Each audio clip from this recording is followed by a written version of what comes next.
Hello மக்களே, welcome back to my channel Valli Arun. இன்றைக்கி ஒரு ஹெல்த்தியான ரெசிபி தான் பார்க்க போகிறோம். கருப்பு சுண்டலை வச்சு சூப்பரான ஒரு தோசை பண்ணலாம். ஒரு கப் சுண்டலை நான் 2 ஹவர்ஸ்க்கு முன்னாடி சுடு தண்ணியில் ஊற வச்சுட்டு இப்போ அதை ட்ரைன் பண்ணி ஆட் பண்ணிக்கிறேன். ஒரு துண்டு அளவு இஞ்சி கட் பண்ணி ஆட் பண்ணிக்கலாம். 2 பச்சை மிளகாய் ஆட் பண்ணிக்கோங்க. 1 ஸ்பூன் அளவு ஜீரகம் ஆட் பண்ணிக்கலாம். 1/2 ஸ்பூன் பெப்பர் ஆட் பண்ணிக்கோங்க. சுண்டலும் ரவையும் சம அளவில் இருக்கணும். அதனால் நான் 1 கப் ரவை எடுத்துக்கிட்டேன். ஒரு 2 டேபிள் ஸ்பூன் தயிர் ஆட் பண்ணிக்கிறேன். ஒரு கைப்பிடி கொத்தமல்லி தலையை நல்லா வாஷ் பண்ணிவிட்டு ஆட் பண்ணிக்கோங்க. 1 டேபிள் ஸ்பூன் சால்ட் ஆட் பண்ணிக்கலாம். இப்போ இதை தோசை பேட்டருக்கு அரைக்கிற மாதிரி அரைச்சி எடுத்துக்கோங்க. இந்த அளவு திக்னஸில் அரைச்சிக்கோங்க. ரொம்ப கொரகொரனும் இல்லாமல் ரொம்ப சாஃப்டாகவும் இல்லாமல் மீடியம் ஸ்டேஜில் அரைச்சிக்கோங்க.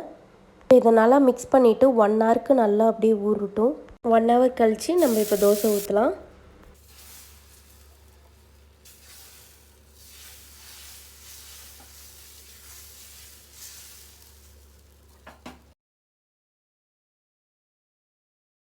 இந்த தோசையில் நம்ம அரிசிலாம் எதுவுமே சேர்க்கல.